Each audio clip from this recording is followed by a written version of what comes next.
Boa tarde, irmãos. Deus abençoe a todos, né? Deus abençoe a Macarine, o Gilson. E tem mais? Uma Terezinha, lá de Triunfo. Eu não estou vendo outra. Ah, tá. Sua esposa, né? Deus te abençoe, bem-vindo. Deus abençoe a todos vocês, em nome do Senhor Jesus. Mesmo com chuva aí, é 100 quilômetros, né? E a gente está até em dívida de... Mas uma hora nós vamos lá, tá, irmã Terezinha? Seu filho está assistindo aqui, o João Marco não perde um culto, né? Deus abençoe a todos, né? Também está o irmão da irmã Jerusa, né? Deus abençoa. Abençoe a Melodia. Amém. A senhora não deixa o cansaço chegar na idade, né?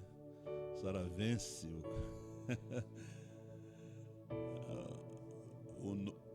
a nova criatura está sempre dentro, né?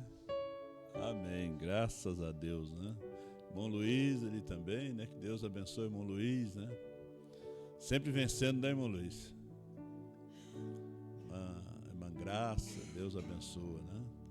Deus abençoe a todos vocês em nome do Senhor Jesus. No dia 16, em Gravataí, o pastor Osmar vai estar conosco. O pastor Mendes também, já chegou em Franca. E no dia 17, o pastor Osmar vai estar aqui. Vai ser às 7 horas da noite, né? Vamos aproveitar bem, né, esses servos de Deus que estarão trazendo a bênção do Senhor para nós. Deus abençoa. Eu estou viajando na quinta-feira com o irmão Gilberto e o irmão Edivaldo. Nós vamos para Franca, depois vamos seguir o pastor Osmar para Apucarana, ali em Londrina, depois para Curitiba e depois estaremos vindo para Blumenau, Criciúma e depois Gravataí. Ore por nós. Quarta-feira nós teremos culto aqui ainda. Vamos abrir nossas Bíblias. Gênesis capítulo 6.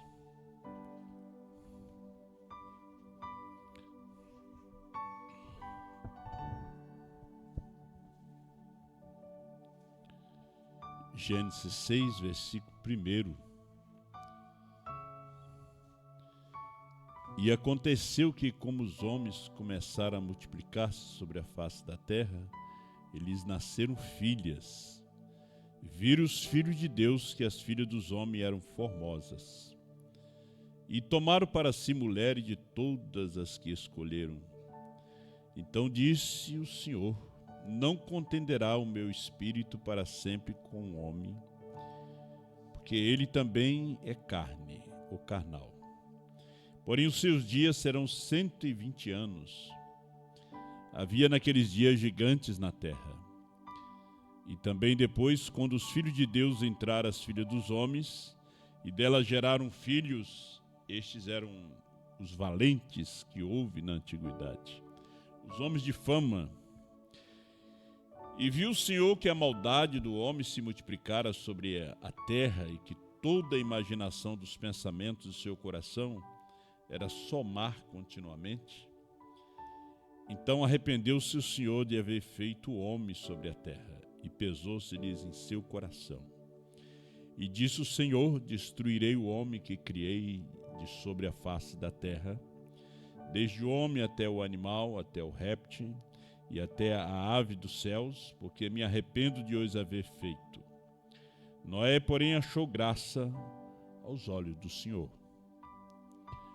Lucas 17, versículo 26. E como aconteceu nos dias de Noé, assim será também nos dias do Filho do Homem. Comiam, bebiam, casavam, davam-se em casamento até o dia em que Noé entrou na arca. E veio o dilúvio e os consumiu a todos. Como também da mesma maneira aconteceu nos dias de Ló. Comiam, bebiam, compravam, vendiam, plantavam e edificavam. Mas no dia em que Ló saiu de Sodoma, choveu do céu fogo e enxofre, e os consumiu a todos. Assim será no dia em que o Filho do Homem se há de manifestar. Grande Deus e Pai Todo-Poderoso, nos ajuda nesta noite, abençoa cada um dos teus filhos, os teus filhos também que estão através da internet, que sejam abençoados através da sua palavra. Nós te pedimos que o Senhor venha, toma esse pouco de pó nas tuas mãos e usa como o Senhor queira usar, e fale conosco, ó Pai, em nome do Senhor Jesus. Amém. Pode assentar, meus irmãos. O sinal do fim do tempo. Há muitos sinais, né?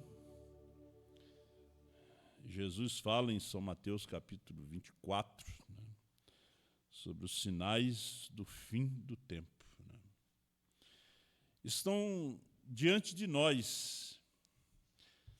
Se nós pararmos para observar, a gente vê o que está acontecendo no mundo político, religioso, mas também entre nós.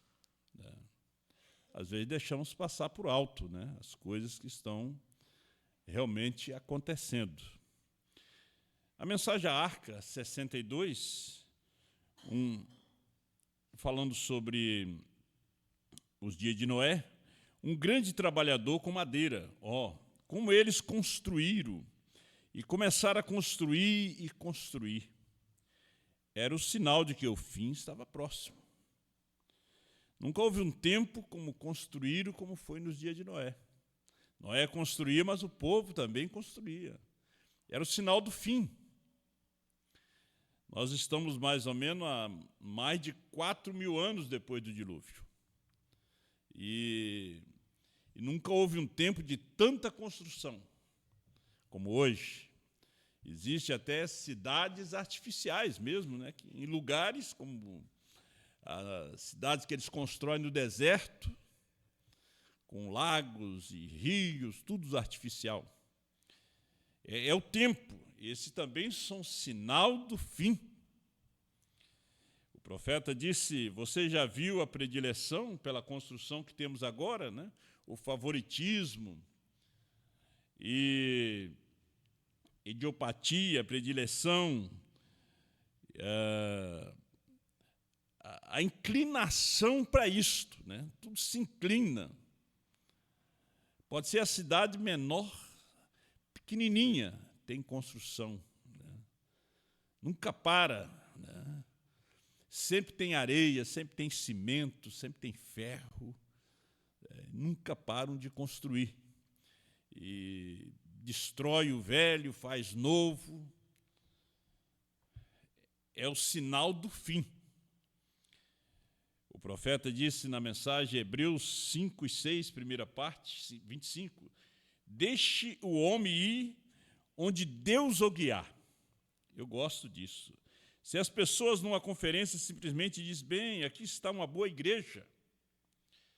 Aí chegamos na parte da igreja, né? A construção, o que chama atenção, o que prende o povo, é você fazer um belo templo. Você segura o povo. Eu já fui pastor denominacional e o pastor pode sair, mas o povo não sai, porque o povo colocou um tijolo ali, colocou cimento ali, né? Construiu aquele belo templo, ajudou a comprar o ar-condicionado. Então o coração deles está ali naquela construção. Se as pessoas, veja bem, aqui está uma boa igreja, este irmão construiu uma boa igreja, e eles têm um favorito, eles o enviam a essa igreja. Eles não sabem que estão matando a si mesmo. Vê? Em primeiro lugar, se aquele homem vai ali, ele não pode preencher o lugar daquele homem. Então ele simplesmente enfraquece a igreja. Então a igreja é dominada pelo homem. Eles têm uma convenção.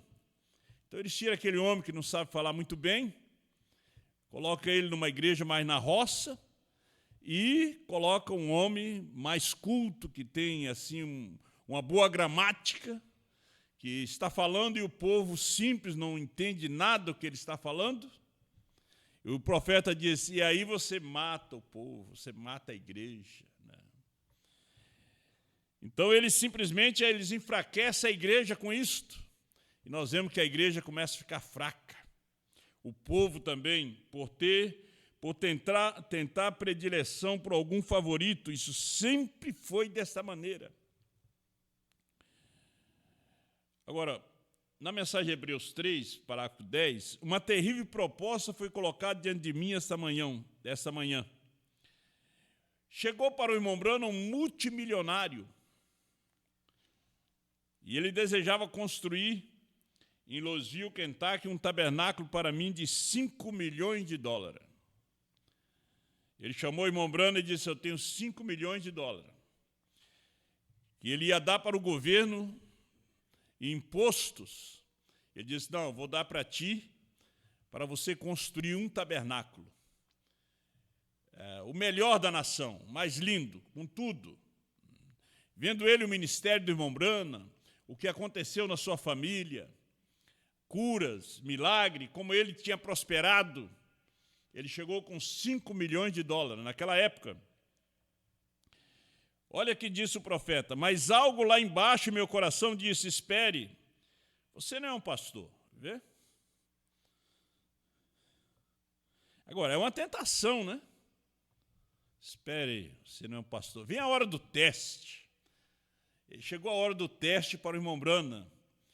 E o irmão Branham foi testado com $1.000, foi testado com $5 milhões. Vem a hora do teste para você. Vem a hora do teste para mim. Às vezes não é em dinheiro.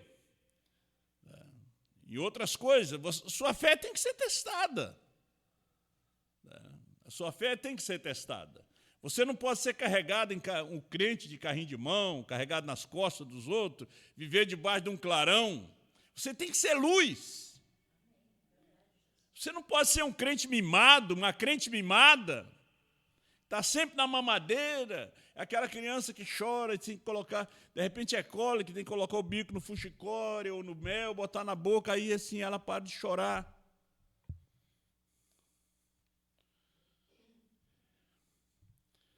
Então, se as coisas não estão boas para o seu lado, você já quer deixar a mensagem, você já amaldiçoa a mensagem, amaldiçoa a igreja.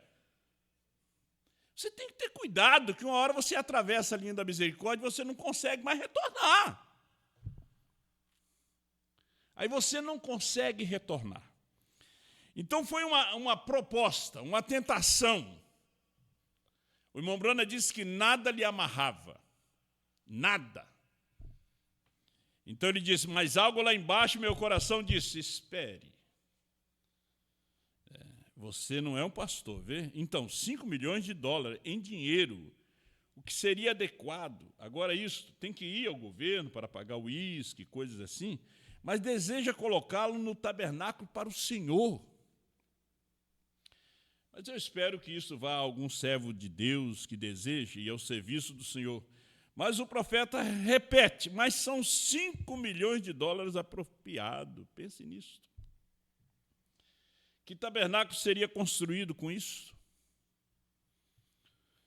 Olha, é um tabernáculo que o tabernáculo de Jeffersonville não chegar nem aos pés, falando em beleza, em luxo. Mas algo desceu, ele conhecia a voz de Deus. O importante é você conhecer Deus. Você conhecer a sua voz. O irmão Branham conhecia a voz de Deus, ele sabia o que era. Não adiantava o lobo tentar imitar a voz de Deus, porque ele sabia qual era a voz de Deus. O cristão deve conhecer a voz de Deus. Algo desceu ali e falou com ele. Ele ouvia essa voz desde os 7 anos.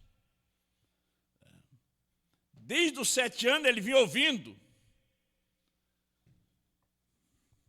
Então ele disse: mas são $5 milhões apropriado. Pense nisso. Que tabernáculo seria construído com isso? Vê quão florido parece ser isso, Rosela. Rosela foi aquela alcoólatra que foi libertada na sua campanha, estava ali. Ele disse: você já pensou, Rosela? 5 milhões! Aí você não resiste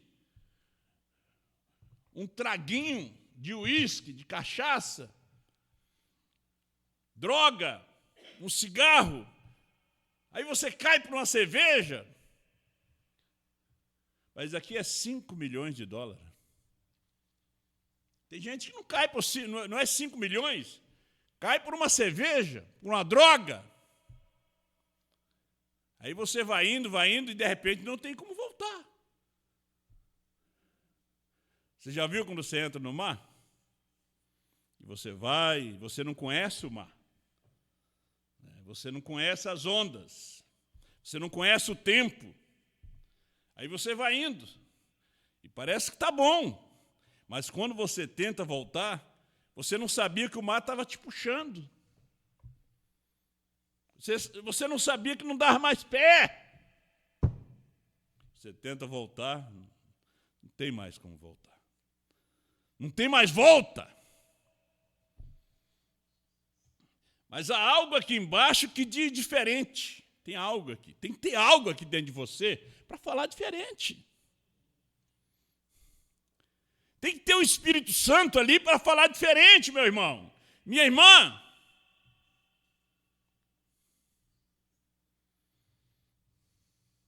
Tem que ter algo lá embaixo.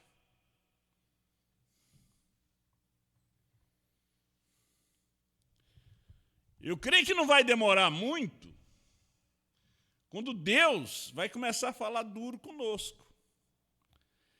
Quando a mensagem é de gozo, de fé, vai ser uma mensagem de condenação. O povo vai começar a ser condenado. Você viu que Jesus trouxe uma mensagem de cura, as parábolas, e depois ele trouxe uma mensagem para o povo ir embora.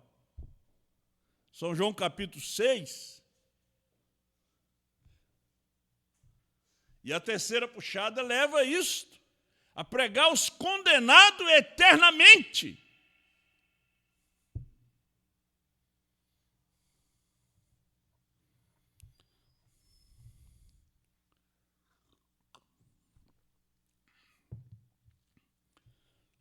Eu quero viver assim. Mensagem desde então, 40.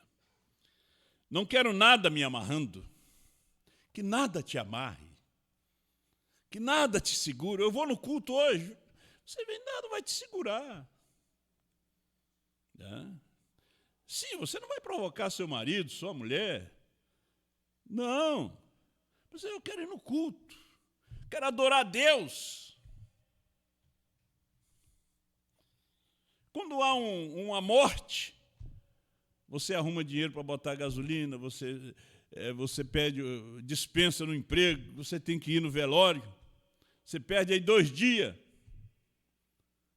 Uma doença, você perde 3 dias, você tem que pegar atestado. O povo não está tendo aquele desejo, aquela vontade de servir a Deus, de adorar.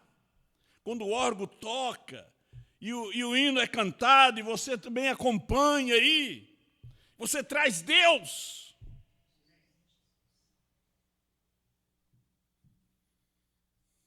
Não quero nenhuma ou nem outra coisa grande que custe milhões de dólares e que se tenha de conseguir tanto dinheiro todo dia para me amarrar. Quero estar numa posição que quando Deus disser, quero que venhas aqui a essas pessoas. Só tem 5 delas. Eu quero que você vá ali, levar uma ceia, levar uma mensagem, onde tem um Nicodemos, onde tem uma Maria Madalena, onde tem a mulher do poço. Não tem nada que me amarre, que me segure.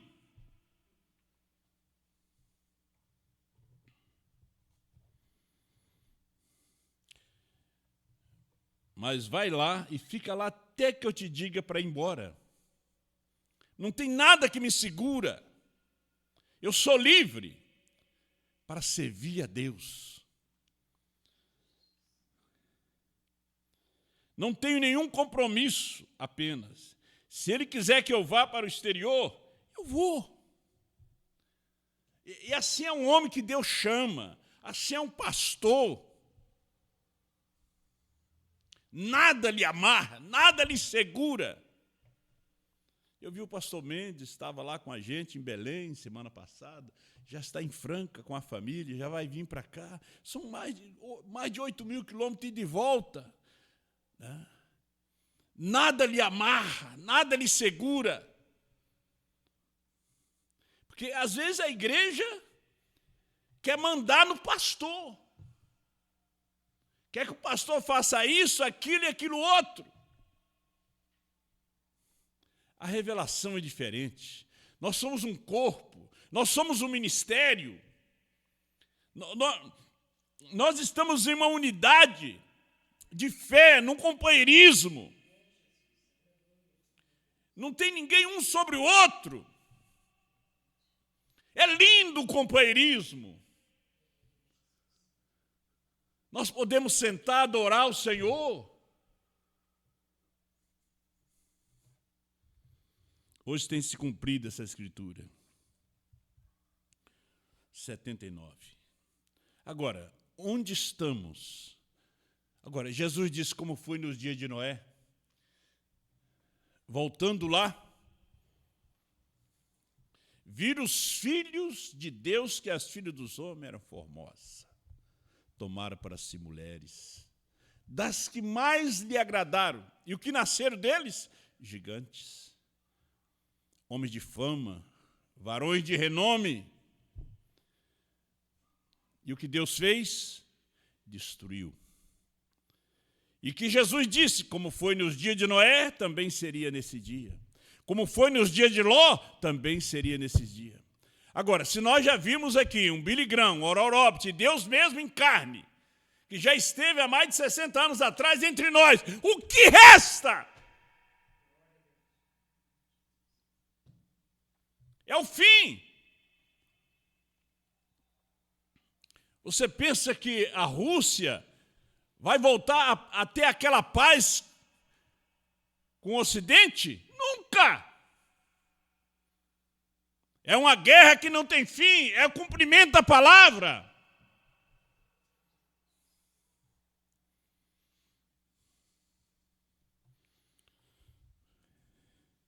Não vamos entrar nisso, senão nós vamos para outra linha. O sistema todo está podre. Li há pouco que o número de homossexuais tem aumentado 20% ou 30% nos últimos 12 meses.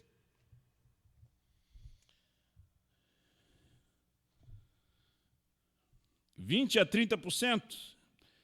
Eu estou falando isso aqui há 60 anos atrás. Pense nisto. Homens vivendo com homem. Mulheres vivendo com mulheres. Estamos falando do sinal do fim. A igreja sobe no capítulo 4 de Apocalipse e aparece no capítulo 19. Os selos já foram abertos. Os trovões foram revelados. Nós estamos vivendo de uma reputação passada. Não tem mais nada novo.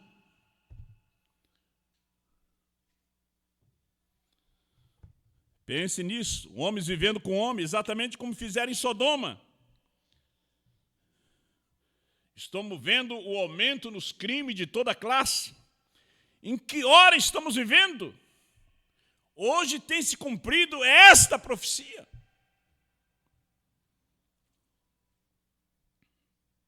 No mundo religioso, a igreja que tem sido chamada, o que nós chamamos a igreja tirada fora, a última era da igreja, a era pentecostal, onde está?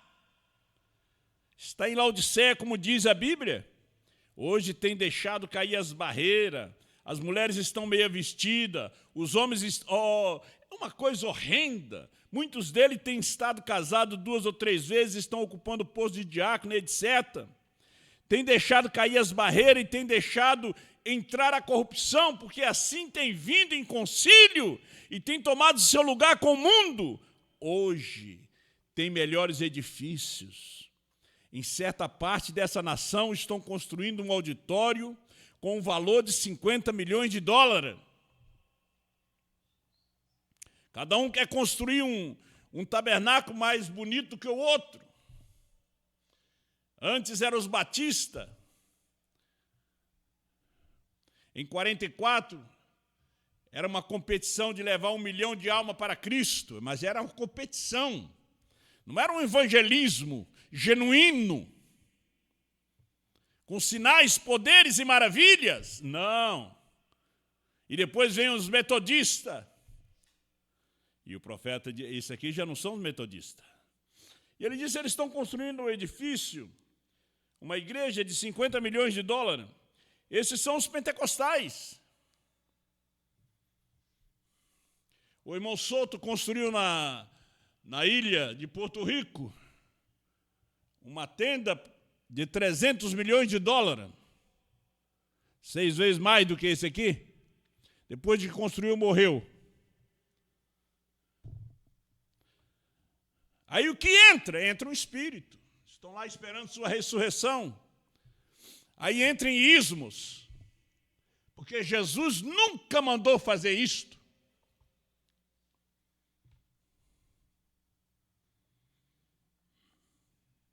Esses são os pentecostais, os que há 25 anos atrás estavam ali na esquina tocando tamborim. A Escritura diz, como diz, rico sou, estou enriquecido, estou assentado como uma rainha, de nada tenho falta. E não sabe que é um desgraçado, miserável, pobre, cego e nu. Apocalipse 3,17. A igreja pentecostal está na condição de Laodiceia. Todavia salta e grita, e etc. Enquanto tocam a música. Música. Sou movido à música. Uma igreja movida à música não é uma igreja para rapto. Música não dá fé de rapto. Fé de rapto está nos trovões.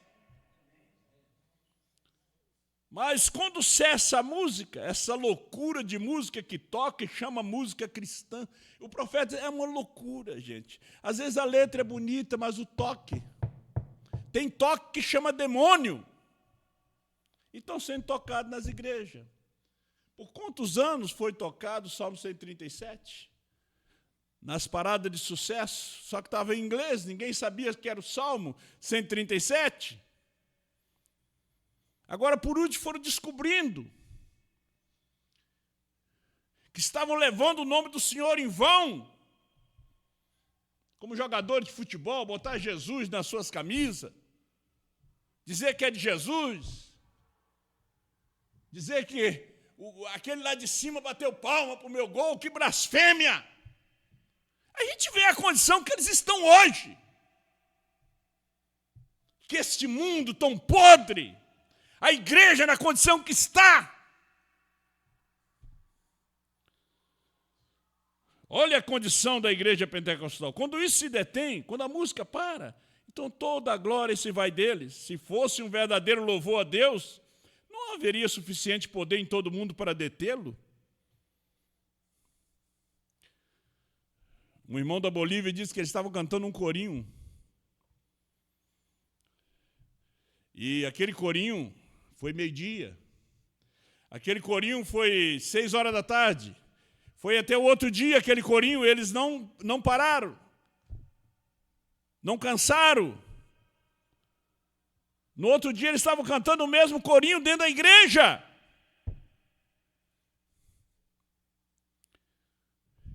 E existe na internet, e o irmão Brana fala sobre isso aí, quando aqueles irmãos estavam cantando naquele porão, naquele lugarzinho ali, um coral de anjos desceu e começou a cantar junto.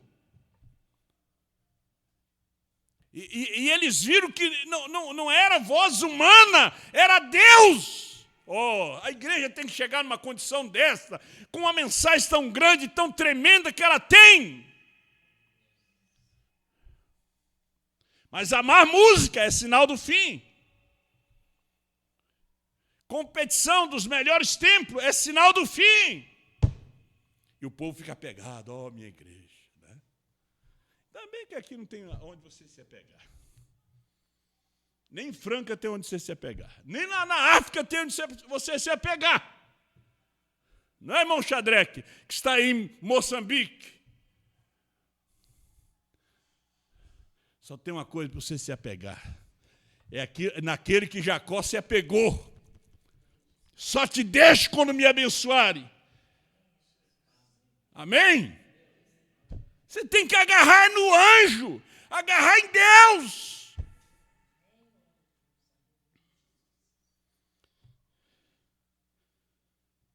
Quando a bênção verdadeiramente vem de Deus, não necessita de música para animá-la, mas se necessita do Espírito de Deus descendo ao indivíduo. Descendo, você sentindo a Deus. A igreja não pode chegar naquela condição engomada. Quando alguém recebe algo de Deus, alguém se assusta. O que é isso? Algumas igrejas estão assim. Se Deus desce naquela pessoa ali, ele chora, ele sente mesmo, o povo olha, que é isto? Porque acostumaram a vir da igreja, acostumaram a sentar no banco da igreja, acostumaram a cantar os hinos, mas não nasceram na mensagem. Você tem que nascer na mensagem. É assim, já há muito tempo se tem esquecido. Tem esquecido disso porque estabeleceram o dom do Espírito Santo de falar em língua como uma evidência inicial. O falar em língua não é evidência inicial de ter o Espírito Santo. O profeta diz, eu tenho escutado a bruxas, mesmo diabos, falar em língua. A evidência desse batismo é poder receber a mensagem da hora. É poder receber, obedecer a mensagem da hora.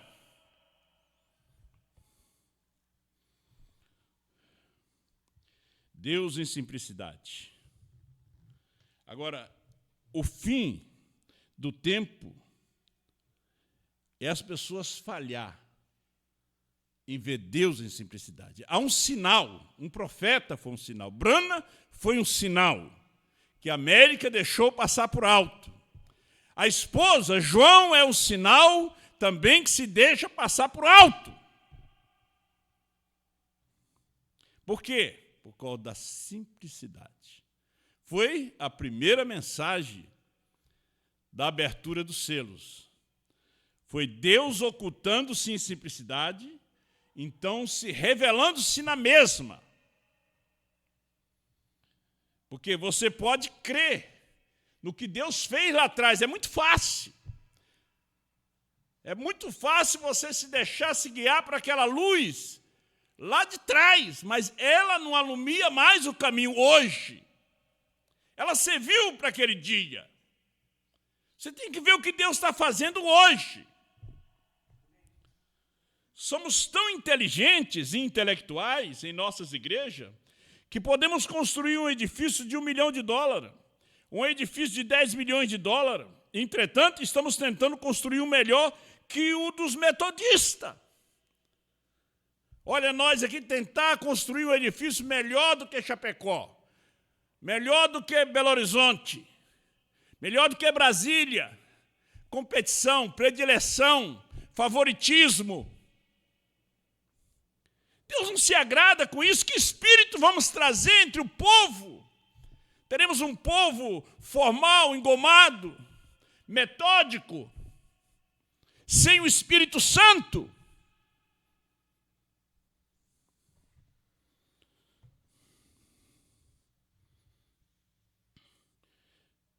Estamos tentando construir um melhor que o dos metodistas, ou os batistas construíram um melhor que o dos presbiterianos.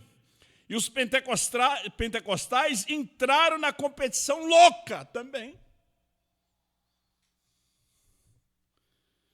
Mas o negócio é este, no entanto, somos tão inteligentes, estamos tão inflexíveis em nossos caminhos, que falhamos em nos humilhar para compreender o que Deus está na pequena missão da esquina. Não podemos ver Deus numa pequena missão, com uma grande mensagem.